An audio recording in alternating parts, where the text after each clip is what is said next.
ঠাস করে থাপ্পড় দিয়ে বলল, তোমার সাহস কি করে হয় মিস্টার রোহান আমাকে এভাবে ঠকানোর? রোহানের কলার চেপে কাঁদতে কাঁদতে বলল, আমাকে কাল্পনিক একটা সংসারের স্বপ্ন দেখিয়ে অন্য একটা বাহিরের মেয়েকে কি করে বিয়ে করতে পারলে রোহান? তুমি কেন বিয়ে করলে? রোহান ব্যথিত হৃদয়ে একবার অনামিকার চোখের দিকে তাকালো। সে চোখে ফুটে উঠেছে গভীর ক্রোধ আর অসহায়ত্ব। মুহূর্তে রোহানের হৃদয় ভেঙে চুরমার হয়ে গেল। সে দৃষ্টি সরিয়ে অন্যদিকে তাকালো। এই মেয়ের এমন কষ্ট সে কি করে সইবে? অনামিকা কাঁদতে কাঁদতে ক্লান্ত হয়ে একসময় সেখান থেকে বের হয়ে যায়। অনামিকা ফুপিয়ে ফুপিয়ে কান্না করে যাচ্ছে। পেছন থেকে রোহান নরম গলায় ডাক দিল। অনামিকা কোনো প্রতি উত্তর করল না। যেভাবে ছিল সেভাবেই দাঁড়িয়ে রইল। রোহানের ছিন্ন বিচ্ছিন্ন মন নিয়ে আলতো করে নিজের ডান হাতটা অনামিকার মাথায় ছোঁয়াতে সে চোখের পলকে হাত সরিয়ে দিল। ক্রোধান্বিত কণ্ঠে বলল, আর কিছু বলার আছে তোমার মিস্টার রোহান? অনামিকা শান্ত হও। দেখো, তোমাকে আমি বুঝিয়ে বলছি, তুমি যেমন ভাবছো বিষয়টা তেমন না। কাজলকে আমি বাধ্য হয়ে বিয়ে করেছি। এমন এতটা বাধ্য হয়েছিলে যে একটা মেয়েকে বিয়ে করেই ফেললে মিস্টার রোহান? বিয়ে নামক রাশভারী শব্দটাকে এতটা ঠুনকো মনে হয় তোমার কাছে? বাধ্য হয়েছ আর দিন দুনিয়া ভুলে কবুল বলে দিলে। লিসেন অনামিকা, তুমি একদম কান্না করবে না। আমি সব ঠিক করে দিব। কাজলকে ডিভোর্স দিয়ে তোমায় বিয়ে করব অনামিকা। কিছুদিন সময় দাও আমাকে। আমি সবকিছু সুন্দর মতো হ্যান্ডেল করব। প্লিজ তুমি এভাবে কান্না করো না। কাজলকে নিয়ে আমি সংসার করব না। অনামিকা জ্বলন্ত চোখে রোহানের দিকে চেয়ে বলল, এখন আমার সাথে সাথে আরো একটা মেয়ের জীবন নষ্ট করার কথা ভাবছো রোহান ভাই? তোমার মতো এত সংকীর্ণ মনের মানুষকে আমি ভালোবেসেছিলাম। I hate my choice. Rohan অনুরোধের স্বরে বলল, অনামিকা একটু শান্ত হও, আমায় ভরসা করো। সব ঠিক করে দিব আমি। আমি শুধু তোমাকেই ভালোবাসি। ঘরে বউ রেখে অন্য একজনকে ভালোবাসি বলছো? লজ্জা করছে না? অনামিকা, তুমি পাগল হয়ে গেছো নাকি? অনামিকা কিছুক্ষণ এদিক ওদিক দিশেহারার মতো তাকালো। পরক্ষণে নিজের মাথার চুল নিজে টেনে বলল, হ্যাঁ হ্যাঁ, আমি পাগল হয়ে গেছি রোহান, আমি পাগল হয়ে গেছি। অনামিকা কুল, বলছি তো আমি সব ঠিক করে দিব। আমি শুধু তোমার, আর কারো না। কিছুদিন পর পরিস্থিতি স্বাভাবিক হলে কাজলকে আমি অন্য জায়গায় রাখার ব্যবস্থা করব। অন্য জায়গায় মানে? রোহান, তুমি সত্যি মেয়েটার জীবন দুমড়ে মুচড়ে দিবে? এটা আমি হতে দিব না। তুমি কাজলকে নিয়ে সংসার করো। অনামিকার কণ্ঠের দৃঢ়তা দেখে রোহান তার বাম হাত নিজের দুহাতের মুঠোয় পুরে অসহায় কণ্ঠে বলে ওঠে, অনামিকা, ওকে নিয়ে আমি সংসার করতে পারবো না। অনামিকা এক ঝটকায় নিজের হাত ছাড়িয়ে দূরে গিয়ে দাঁড়ালো। Don't touch mister. ঘৃণা করি তোমাকে। শুনেছো তুমি? ঘৃণা করি তোমার মন মানসিকতাকে। বিয়ে করে এখন বলছো সংসার করতে পারবে না? ছি রোহান। ফের দুপায়ে এগোতে অনামিকা চোখে মুখে ঘৃণা ফুটিয়ে বলল, খবরদার আমাকে ছুঁয়ে দেখার সাহস করবে না। ভেবে বলছো তো? হ্যাঁ, আমি ভেবেই বলছি। বলেই অনামিকা আর এক সেকেন্ড অপেক্ষা করলো না। এদিকে রোহানের নতুন বউ কাজল নিজের রুমে সুন্দর করে সাজছে রোহানের জন্য। রোহানের মা আছে, বাবা নেই। অনামিকা রোহানদের বাড়িতে বড় হয়েছে। ছোটবেলা থেকে অনামিকাকে পালন করেছে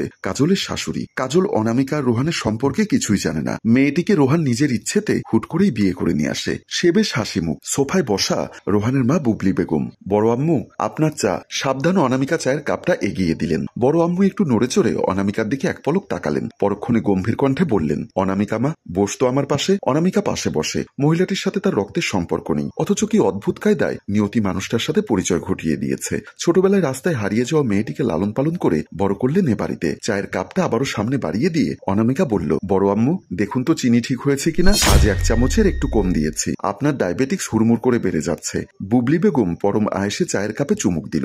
এক চুমুক খেতেই তার চোখে মুখে তৃপ্তির ছায়া ফুটে উঠল। বুবলি বেগম চট করে অনামিকার মাথায় হাত বুলিয়ে দিলেন। গাঢ় মমতা মাখিয়ে বললেন, অনামিকা মা, মন খারাপ? অনামিকা মুচকি হাসলো। মাথা নেড়ে আশ্বস্ত করে বলল, না বড় আম্মু, মন খারাপ কেন হবে? তাহলে তো ভালো। বড় আম্মু, ভাত বসিয়েছি, একটু দেখে আসি। উঠে দাঁড়ালো অনামিকা। কয়েক পা গিয়ে আবার আড়ষ্ট ভঙ্গিতে দাঁড়িয়ে পড়ল। বড় আম্মু শত ব্যস্ত হয়ে প্রশ্ন ছুড়ল, তুমি আর কিছু বলবে অনামিকা? বলে ফেলো, আমার কাছে এত কিসের জড়তা? অনামিকা আবার এগিয়ে গিয়ে ওনার পাশে দাঁড়ালো। দুহাতে নিজের ওড়নার কোণা পেঁচাতে শুরু করলো। কয়েক ফোঁটা অশ্রু চোখ বেয়ে গালে গড়িয়ে পড়তে সে ক্ষীণস্বরে বলে উঠল, বড় মা, এ বাড়িতে আমার ভীষণ কষ্ট হচ্ছে। আমি আর সহ্য করতে পারছি না। এভাবে চললে আমি পাগল হয়ে যাব। বুবলি বেগম যেন অনেক কিছুই বুঝলেন। তিনি দাঁড়িয়ে সান্ত্বনা দিয়ে বললেন, কান্নাকাটি করবে না একদম। তোমাকে বলেছি না তোমার চোখের জল আমার সহ্য হয় না। তুমি কি চাও সেটা বলো একবার। রোহানটা যে হুট করে কেন এমন করলো? বড় আম্মু অন্য মনস্ক হয়ে গেলেন। তার একমাত্র ছেলে রোহান আজ 2 দিন হলো সম্পূর্ণ অপরিচিত একটা মেয়েকে বিয়ে করে ঘরে নিয়ে এসেছে। প্রথম শুনে তিনি ঘণ্টাখানেক তবদা মেরেছিলেন। কারণ তার ধারণা ছিল রোহান হয়তো অনামিকাকে পছন্দ করে এবং অনামিকার ভার্সিটি কমপ্লিট হলে 4 হাত এক করে দেওয়ার ইচ্ছা ছিল। এরই মধ্যে রোহানের এমন একটা কর্মকাণ্ডে তার সব হিসাব গরমিল হয়ে গেছে। অনামিকা মেয়েটার কষ্ট তিনি উপলব্ধি করতে পারছেন। হাসি খুশি মেয়েটা কিছুদিন হলো বড্ড অন্যরকম হয়ে গেছে। এই পরিবর্তনটা আর কারো নজরে না এলেও তার নজরে ঠিকই এসেছে। তিনি যে জাত উকিল, চট করে মানুষের মনটা পড়ে ফেলতে পারে। তিনি মাথা নিচু করে গম্ভীর গলায় বলে ওঠে, অনামিকা, তুমি কি চাও?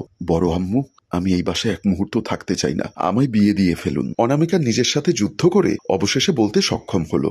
বড় আম্মুর মুখটা থমথমে হয়ে গেল। তাহলে মেয়ের সমতুল্য দ্বিতীয় মেয়েটাও তাকে ছেড়ে চলে যাবে? বিধাতার কি নিয়ম? তুমি ভেবেচিন্তে সিদ্ধান্ত নিচ্ছ তো মা? না হয় ভার্সিটি কমপ্লিট করে আমরা চিন্তা করি। না বড় আম্মু, বিয়ের পর যাতে পড়াশোনা কন্টিনিউ করতে পারি তার ব্যবস্থা করবেন বলেই অনামিকা সেখান থেকে চলে যায়। তারপরে শুক্রবারে অনামিকাকে দেখতে এলো। বিকালবেলা তাকে ঘুম থেকে ডেকে তুলে দিল কাজল। অনামিকার চেয়ে বয়সে বড় হবে, তবে শরীরের দিক দিয়ে ছোট, কলেজে পড়ে হয়তো। অনামিকা আড়মোড়া ভেঙে মেয়েটির দিকে পূর্ণ দৃষ্টিতে তাকালো। বেশ কিছুদিন এক বাসায় থাকার পরেও সে মেয়েটির দিকে ভালো করে তাকায়নি। আজ প্রথম ভালো করে দেখে মনে হলো কি মিষ্টি মেয়ে, একদম রোহানের জন্য উপযুক্ত।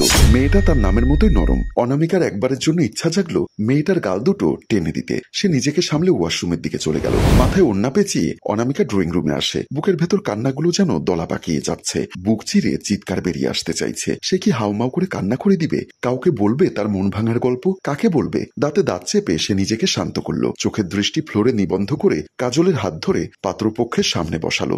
পাত্রপক্ষ বলতে পাত্র আর একটা বন্ধু এসেছে। ভুলেও কারো দিকে তাকালো না। হঠাৎ কেউ সুন্দর পুরুষালী কণ্ঠে একটুখানি বিষণ্ণতা করে বলল, তোমার নাম কি? জি অনামিকা। কিসে পড়ো? অনার্স দ্বিতীয় বর্ষে। এমন অনেক কিছুই। অনামিকা ঠিকঠাক উত্তর দিল সব। বড় আম্মু বলল, কাজল অনামিকাকে নিয়ে যাও। অনামিকাকে নিয়ে কাজল চলে যায়। এক সপ্তাহ পর অনামিকার বিয়ে হয়ে যায়। অনামিকা দরজার সামনে দাঁড়িয়ে কান্নাকাটি করছে। বড়মা বুকে জড়িয়ে বিদায় জানালো। অনামিকাকে নিজে থেকে মাথায় হাত রেখে দোয়া করলো বড় আম্মু। শেষ মুহূর্তে এসেও চোখ দুটো অন্য একজনকে তন্ন তন্ন করে খুঁজলো। কোথাও সেই অপ্রিয় মানুষটার মুখশ্রী নজরে এলো না। বড়মা, আমার ভীষণ কষ্ট হচ্ছে, আপনি দোয়া করুন আমার জন্য। বুবলি বেগম ঝাপসা নয়নে 18 বছরের পালিতা মেয়ের মাথায় হাত রাখলেন। মন ভরে দোয়া করলেন মেয়েকে। তারপর ভারী বুক নিয়ে অশ্রু লুকোনোর জন্য অন্যদিকে তাকালেন। বর তাকে নিয়ে বের হয়ে যায়। রোহান আড়াল থেকে সবটা দেখছে আর কাঁদছে। সেও চাপা কষ্টে ভুগছে। কেউ জানে না রোহান কাজলকে কেন বিয়ে করলো। কাজলের বাবার সাথে রোহানের পার্টনারশিপ ব্যবসা। সেখানে লস খাওয়াতে কাজলের বাবা অনেক টাকা পায় রোহানের কাছ থেকে। সেই টাকা সুদের বদলে কাজলকে বিয়ে করতে হলো নিজের ভালোবাসাকে বিসর্জন দিয়ে। আর এখানে হৃদয় ভাঙার এক কাহিনী দেখিয়ে আমাদের গল্প শেষ হয়।